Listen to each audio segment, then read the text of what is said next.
Hello again, YouTube, and welcome back to Just Get a Tesla. I am at a very busy Washington Supercharger on a beautiful Sunday morning, and for the first time I had to queue. So I talked about this before on previous videos about how there is this endless obsession with charging and costs and delays and queues. The right-wing media have a absolute whale of a time making out that every single charge you would ever need, you're going to need to queue. This today was the first time I have ever had to queue, and it was a queue of count them, 4 minutes. Anyway, today's trip, I am in Washington in the northeast of England. I'm going home to the northeast of Scotland. I've got to do a stop in Newcastle first. No, actually, there is one more thing before we go, which is count the number of white cars, including mine. A lot of people say, why are they all white? In fact, while I'm recording this, look what's pulling up, another white Tesla. Look what's pulling up behind that, another white Tesla. I didn't plan that bit. I wasn't recording a bit about why are all Teslas white with another two rolling up as I'm actually recording, but it does kind of make the point. I went for pearlescent white, which is the free colour, partly because it was free, but also because I really like that metallic white. But as everybody else seems to be getting it, I am absolutely clear that at the point where I get the refreshed Model Y, which I am very likely to do, that will not be white. Let me know in the comments what colour you think I should go for. I think I already know.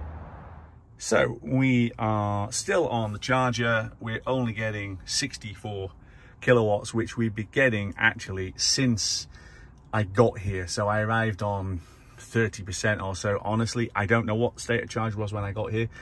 It didn't matter because I wasn't exactly about to run out.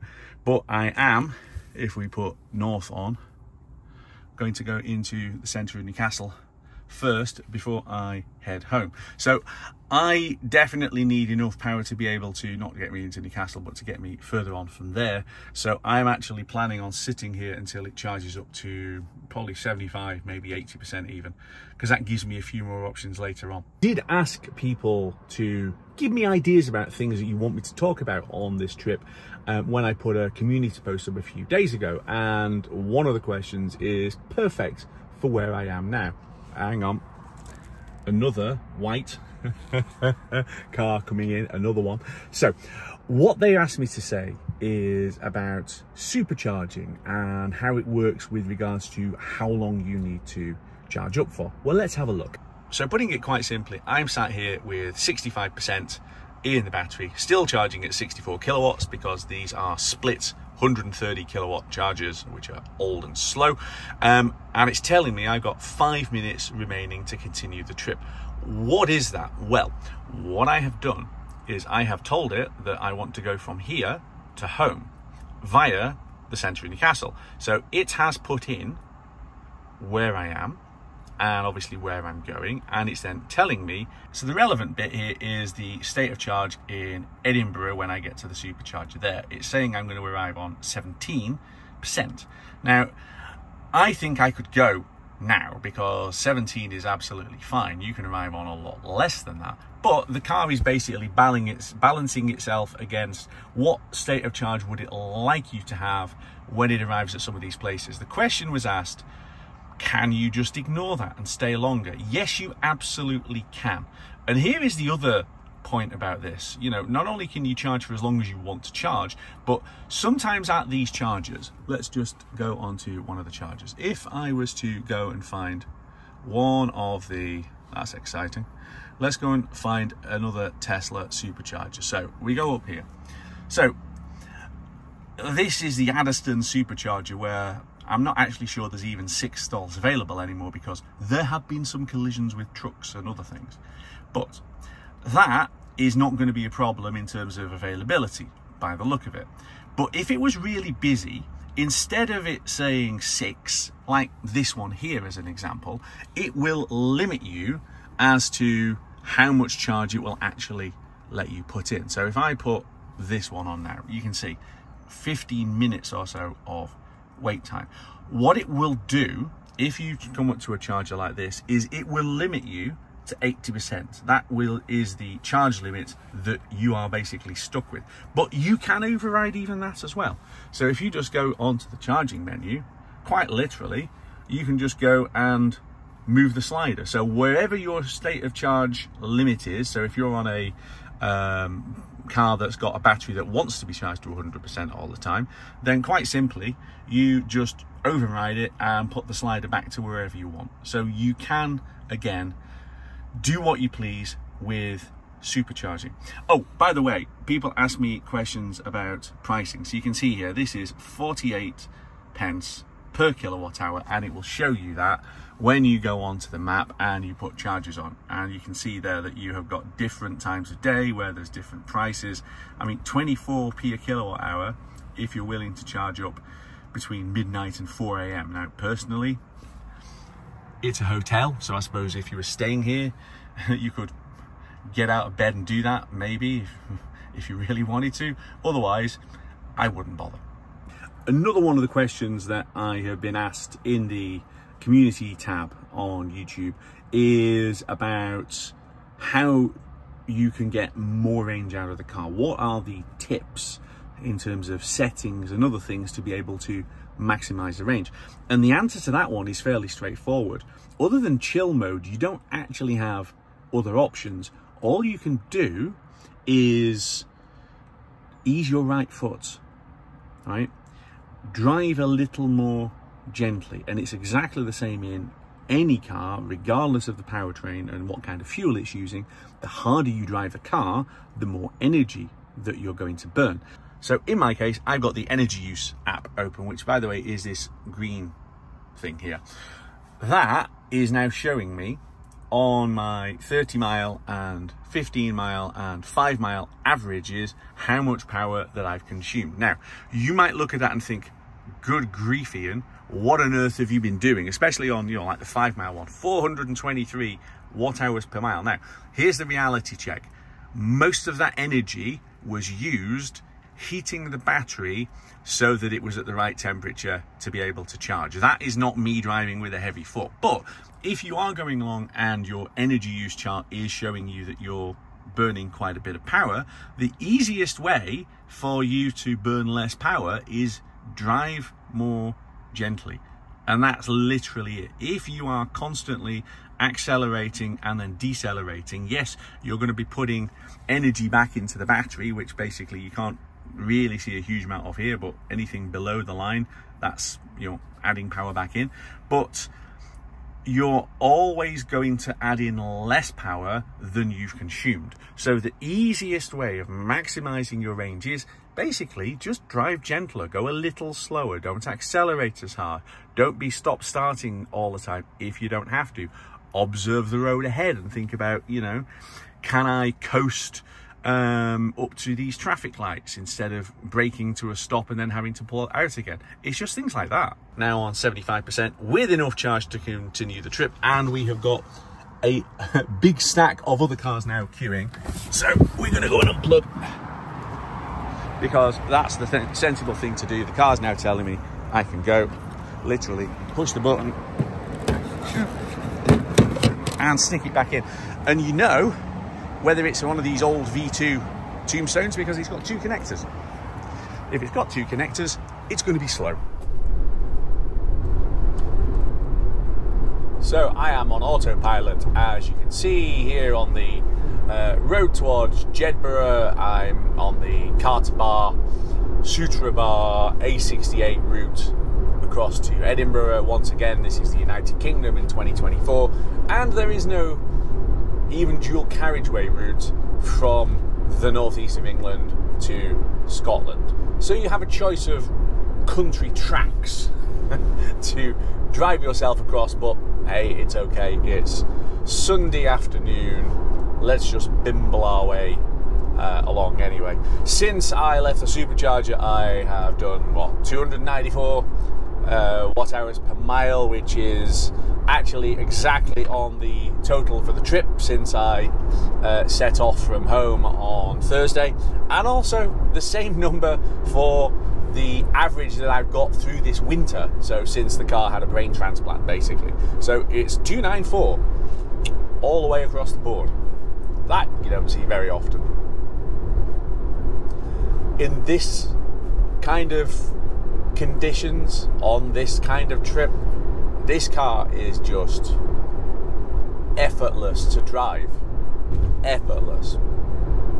I sit here, the car does the driving, it tells me where I'm going and if I'm going to need to charge and how much time I'm going to spend charging. It does everything, and I just basically get to sit here and monitor. It really is like an airline pilot, basically, because once they get the thing off the ground and they switch autopilot on, basically they're just monitoring the computer. They're not flying the plane is flying the plane, and it's exactly the same thing with this car.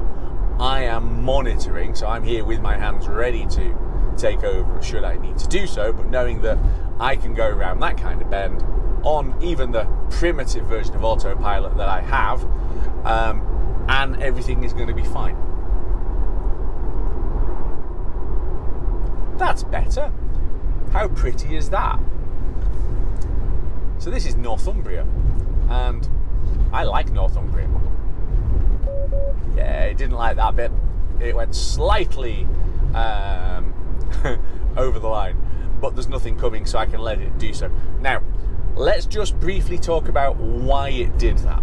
So at the moment on Twix, I am seeing videos from, there's a guy called Whole Mars Catalog who is obviously somewhere up close with Elon. So I'm not doing anything, I'm letting the car do it, okay? But there are rules in Europe called UNECE which govern automation of vehicles, and that includes how much steering angle the car is allowed to put on. So part of the reason why it gets very antsy on some of these bends or understeers completely as it did on the previous one is the car isn't allowed to put enough steering angle in to be able to get it round the bends. So you see FSD 12 that's now out in the US, 12.3, and you see the car, you know, zooming around city streets and doing, it's not done that at all, and doing all of the turns itself. And this can't do that legally. This isn't about, you know, my Tesla is inferior to their Tesla or anything like that. It's not. It literally cannot legally, in Europe, do the things the American one can. So there is an element here of we're waiting for the European rules to be relaxed. They are in process of doing so, and that will help. But until then, full self-driving the way that the Americans have now got it is just a pipe dream. So I do use autopilot on this kind of road. It's brilliant when it's straight and sweeping. It's less good, as we just saw, where it is, well, really twisty, because it was getting increasingly unhappy going around those bends until it basically gave up completely. But again, I am monitoring, so it's fine. But we really need the law changing so that we can have full fat, full self-driving, please. I would absolutely be on that and testing it and shooting loads of videos, just like Whole Mars Catalog does, if I was allowed, and I'm not. On the final bit of the climb to Carter Bar, which is the crossing point from England into Scotland, I know that I think a lot of people don't quite get just how big Scotland is sometimes. So as we go across just up here, round the corner, you can't really miss the giant sign. But anyway, as we go across into Scotland now, I still have 4.5 hours of driving before I get home. 4.5 hours. So that way is quite a long way. And I don't live as far north as some other people do, or as far west. So just think about that. Yes, I'm back in Scotland, and you know what? I love being back in Scotland. Every time I cross, it's always, I live here, this is fab. But Yeah, don't push it too fast, boys. If you slid off, it'd be a mess. But there's an awful long way still to go. And it is just a little point, but, you know, let's make it. Just while we're doing little points, we are coming up onto the twisty bits on the way down from car to bar. So let's go on to autopilot and see what happened. So it said max, it was advising 40 miles an hour. There's no one behind me, by the way, so I can do this. So it was advising 40 miles an hour. Let's see if autopilot at the advised speed can make it around here. And at the moment, where have we gone to? 27. Nope. We're doing 22 miles an hour. Because this bend is so tight and it's braking itself again. This bend is so tight, and the amount of steering lock that autopilot is allowed to put on because of the stupid regulations means that instead of 40, I'm doing half that, and it's sped up a little bit again, but it's now slowing itself down. I mean, goodness me, 23. And we literally are riding the, oh my God, we are riding the curb so hard. This bend basically is beyond its capabilities. I'm going to turn it off because we were practically riding the curb, trying to open the bend out as much as possible. That was a little bit ridiculous. You know, I can go around this at 40 miles an hour. 40's fine, just not with Europeanized broken autopilot. On the climb up Sutra Bar, which is the last big hill climb before you approach Edinburgh. And remember that Edinburgh is surrounded by literal volcanoes, so there are some hills. Anyway, Sutra, this is also sweeping bends as we get further up. Be interesting to see what autopilot makes of it, but I doubt it's going to be a problem because the bends are quite sweeping, aren't they? Yes. Yeah. So we'll see how we get on. Every time I drive this road, though, I remember the winter drive I did a few years ago when I still had the Mitsubishi Outlander plug-in hybrid, and there was a blizzard which unexpectedly came down here, and everybody else got stuck apart from me and a transit van, and basically we just kept going, whereas everybody else on sections like this had completely bogged down. And I wasn't even on winter tires or anything, it's just that all-wheel drive with electric motors is rather good at being able to get the power down when you need to do it gently. Ooh, hang on, this is a sweeper, let's see. It's braking. I've got my hand on the wheel, don't worry. So okay, it slowed us down a few miles an hour and told me it was doing so, and that was absolutely fine. So yeah, sweeping bends, yes. Tight bends, no. I'm at the Edinburgh Supercharger plugged in. For the people who need the exact detail of exactly what time I plugged in and what state of charge I was on, you'll have to forgive me. I didn't bother to check. But what I am curious about is the car is doing something really quite odd when it comes to how much charge it thinks that I need. So look, I'm at 78% now. So I have done my usual thing of walk basically down the road to the shop / McDonald's. This time it was the shop, and come back again. And in that time, the car, I've literally just got back in and it's on 78%, to the point where I actually had to increase my charging limit beyond 80 while I was walking back using the app, because otherwise there was a risk of it switching itself off and then trying to charge me for an overstay fee or something crazy like that.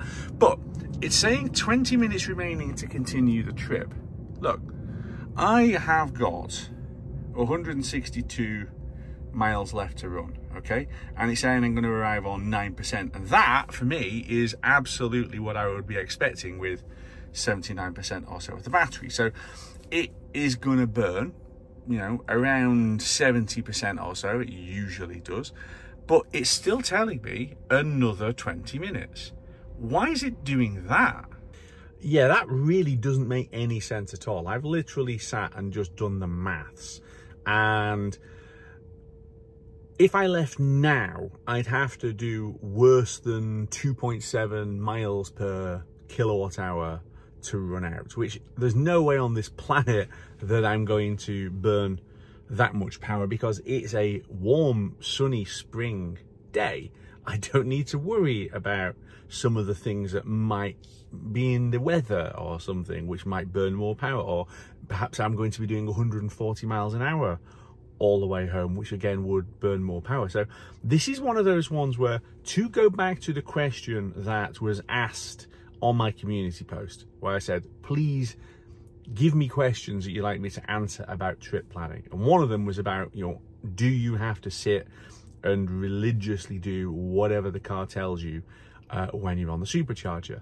Now, one of the real positives about Tesla is you can let the car manage itself, and broadly, if you follow what it says, you're not going to go wrong, which is more than you can say for various other EV brands, and especially going back into the midst of time when I had a Nissan Leaf where the guessometer, as we all lovingly called it, had no clue how far you could actually go or how much energy you were going to burn.